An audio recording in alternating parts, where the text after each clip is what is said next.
ये क्या है? ये इतना बड़ा अमाउंट मिस्टर विपुल खन्ना के अकाउंट में क्यों ट्रांसफर किया गया? किसने किया? सवाल जैसे ही हवा में उछला, पूरे कमरे में सन्नाटा पसर गया। वो सन्नाटा ऐसा था जैसे किसी अदालत में जज की हथौड़ी गिरने से ठीक पहले का पल। टेबल पर पड़ी फाइल खुली हुई थी। बैंक स्टेटमेंट की हर लाइन मानो चीख चीख कर कुछ कहना चाह रही थी। आरंभ की उंगलियां कागज पर टिक गईं। आंखें उन नंबरों को नहीं बल्कि उनके पीछे छिपी नीयत को पढ़ रही थी।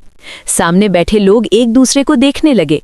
कोई पानी का घूंट लेने लगा, कोई कुर्सी पर सीधा होकर बैठ गया, जैसे सीधे बैठने से सच भी सीधा हो जाएगा।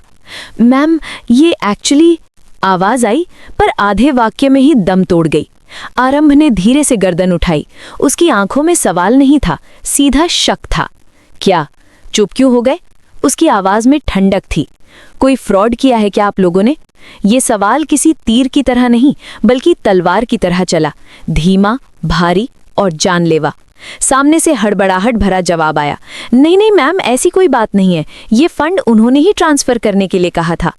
आरंभ के होंठों पर हल्की सी मुस्कान आई, वो मुस्कान जो जीत की नहीं, शिकार को पहचान लेने की होती है। क्यों? बस एक शब्द, पर उस एक शब्द में 100 सवाल थे। जवाब देने वाले ने गला साफ किया। उन्होंने एक हॉस्पिटल खरीदा था, मगर गना सेंटर, उसके लिए। वाक्य पूरा होते ही आरंभ के भीतर कुछ और साफ हो गया। ये सिर्फ एक ट्रांजैक्शन नहीं था, ये ताकत दिखाने का खेल था, पैसे के दम पर फैसले खरीदने का खेल। उसी पल उसे एहसास हुआ कि विश्वास और उसका परिवार जिस तरह से हर किसी को अपने इशारों पर नचाता आया है, वो दौर अब खत्म होने वाला है। अब वही खेल पलटने वाला था। आरंभ ने फाइल बंद की, जैसे किसी चैप्टर को खत्म कर रही हो। भीतर ही भीतर उसने ठान लिया, अब वो सिर्फ सवाल पूछने वाली नहीं रहेगी, जवाब देने वाली बनेगी। और वो जवाब ऐसा होगा कि सामने वाला जिंदगी भर याद रखेगा। दूसरा पैरा उस दिन से शुरू होता है जब आरंभ घर वापस लौटती है। डॉक्टर आरंभ की कहानी में ये वापसी बाहर से जितनी साधारण दिखती है, भीतर से उतनी ही तूफानी है। दरवाजे पर सजी रंगोली, फूलों की खुशबू, मंत्रों की गूंज, सब कुछ परफेक्ट दिखता है, लेकिन आरंभ का दिल किसी और ही लय में धड़क रहा होता है। जैसे ही वो चौखट लांघती है, उसका फोन कंपन करता है। स्क्रीन पर चमकता मैसेज उसके पैरों तले जमीन खिसका देता है। आज ही एग्जाम है, वही एग्जाम जिसके लिए उसने अपमान सहा, ताने सुने, नींद कुर्बान की। उसके दिमाग में एक साथ 100 ख्याल दौड़ते हैं, पूजा, गृह प्रवेश, परिवार और वो सपना जिसे वो किसी के सामने जाहिर भी नहीं कर सकती। वो तुरंत राधिका को कॉल करती है, उम्मीद के साथ कि दोस्ती इस मोड़ पर उसका साथ देगी। लेकिन किस्मत फिर चाल चलती है। राधिका किसी इंपॉर्टेंट काम में फंस जाती है और आ नहीं पाती। आरंभ की सांसें भारी हो जाती हैं। तभी उसकी सास की आवाज़ कानों में पड़ती है, उन्होंने सब सुन लिया होता है। इस राधिका से दूर रहना, सख्त लहजे में कहा जाता है। पूजा से बढ़कर कुछ नहीं होता। ये सिर्फ डांट नहीं थी, ये एक आदेश था, अपनी जिंदगी को किनारे रख दो। उधर खबर आती है कि अवंतिका अपनी बेटी के साथ गृह प्रवेश में आने वाली है और उसकी जिद है कि कलश विश्वास के साथ ही रखा जाए। समय अब दुश्मन बन चुका था। एग्जाम का वक्त, पूजा का मुहूर्त और घर की राजनीति सब एक साथ टकरा रहे थे। इसी बीच विश्वास जानबूझकर आरंभ का आहार जलाने की चाल चलता है, ताकि कलश के वक्त अवंतिका के साथ एंट्री कर सके और उसकी पहली पत्नी और बच्ची नाराज ना हो। लेकिन वो भूल जाता है कि आग जलाने से पहले ये देखना चाहिए कि हवा किस दिशा में बह रही है।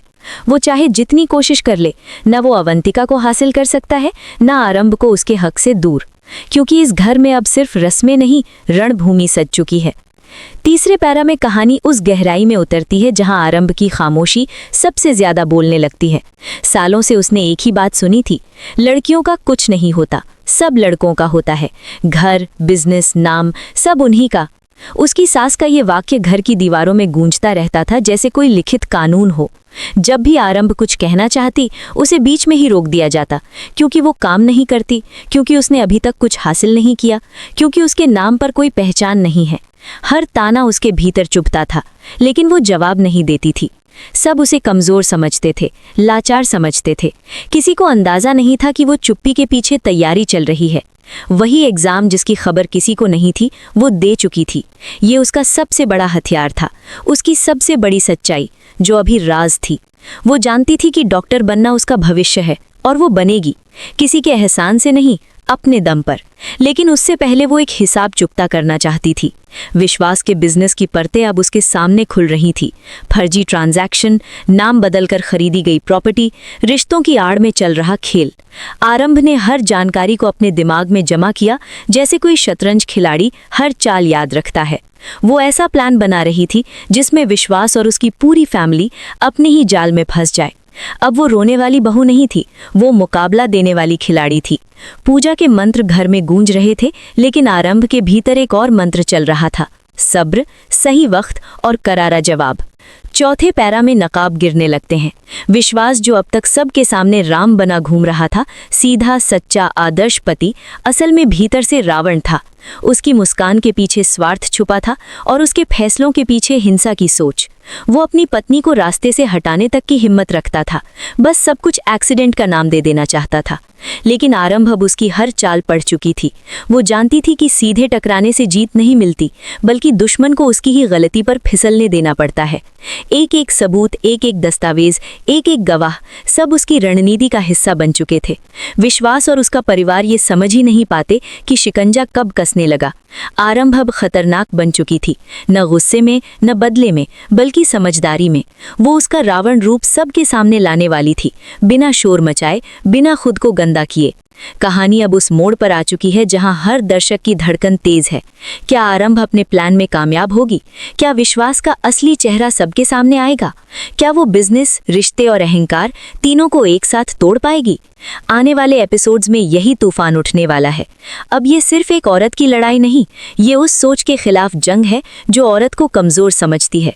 और इस जंग में आरंभ ने तय कर लिया है, या तो सब बदलेगा या फिर कुछ भी नहीं बचेगा। चौथे पैरा में नकाब गिरने लगते हैं। विश्वास, जो अब तक सबके सामने राम बना घूम रहा था, सीधा सच्चा आदर्श पति, असल में भीतर से रावण था। उसकी मुस्कान के पीछे स्वार्थ छुपा था और उसके फैसलों के पीछे हिंसा की सोच। वो अपनी पत्नी को रास्ते से हटाने तक की हिम्मत रखता था, बस सब कुछ एक्सीडेंट का नाम दे देना चाहता था। लेकिन आरंभ अब उसकी हर चाल पड़ चुकी थी। वो जानती थी कि सीधे टकराने से जीत नहीं मिलती, बल्कि दुश्मन को उसकी ही गलती पर फिसलने देना पड़ता है। एक एक सबूत, एक एक दस्तावेज, एक एक गवाह, सब उसकी रणनीति का हिस्सा बन चुके थे। विश्वास और उसका परिवार ये समझ ही नहीं पाते कि शिकंजा कब कसने लगा। आरंभ अब खतरनाक बन चुकी थी, न गुस्से में, न बदले में, बल्कि समझदारी में। वो उसका रावण रूप सबके सामने लाने वाली थी, बिना शोर मचाए, बिना खुद को गंदा किए। लेकिन इस खेल का सबसे डरावना पहलू ये था कि विश्वास को अभी तक अपने अंजाम की भनक तक नहीं लगी थी। वो अब भी खुद को सबसे ऊपर समझ रहा था, ये सोचकर कि आरंभ तो बस हालातों की मारी हुई एक कमजोर औरत है, जो पूजा पाठ और घर गृहस्थी से आगे सोच ही नहीं सकती। उसे क्या पता था कि वही आरंभ हर रात उसकी फाइलों, उसकी कॉल डिटेल्स, उसकी चालाकियों को जोड़ते हुए एक ऐसा नक्शा बना रही है जिसमें से निकलने का कोई रास्ता नहीं होगा। विश्वास जिस आत्मविश्वास के साथ गलत फैसले ले रहा था, वही आत्मविश्वास उसकी सबसे बड़ी कमजोरी बन चुका था। वो बार बार वही गलती कर रहा था, आरंभ को कम आंकना। और आरंभ जानती थी कि जब कोई आदमी खुद को भगवान समझने लगे, तब उसका पतन सबसे तेज होता है। धीरे धीरे घर के माहौल में भी बदलाव आने लगा था। जहां पहले आरंभ की बातों को अनसुना कर दिया जाता था, वही अब लोग उसके सामने बोलने से पहले रुकने लगे थे। उसकी आंखों में अब डर नहीं, साफ इरादा दिखता था। वो चुप रहती थी, लेकिन उसकी चुप्पी सवाल बनकर सामने वाले के दिल में उतर जाती थी। विश्वास की माँ, जो हमेशा उसे नीचा दिखाती थी, अब आरंभ की मौजूदगी से ही असहज हो जाती थी। जैसे घर की दीवारें भी समझने लगी हों कि आने वाला तूफान यहीं से उठेगा। आरंभ को पता था कि जब सच सामने आएगा तो सिर्फ विश्वास ही नहीं टूटेगा, उसके साथ उसका बिजनेस, उसकी इज्जत और उसका बनाया हुआ नकली संसार भी बिखर जाएगा। ये लड़ाई सिर्फ बदले की नहीं थी, ये अपने अस्तित्व को साबित करने की लड़ाई थी। उस सोच के खिलाफ जंग थी जो औरत को सिर्फ सहने के लिए बनी मानती है। आरंभ अब ये तय कर चुकी थी कि अगर इस जंग में उसे अकेले भी खड़ा होना पड़ा तो वो पीछे नहीं हटेगी, क्योंकि अब सवाल सिर्फ उसका नहीं था, ये सवाल हर उस औरत का था जिसे कमजोर समझकर दबा दिया जाता है। और इस बार जब सच सामने आएगा तो कुछ भी पहले जैसा नहीं बचेगा।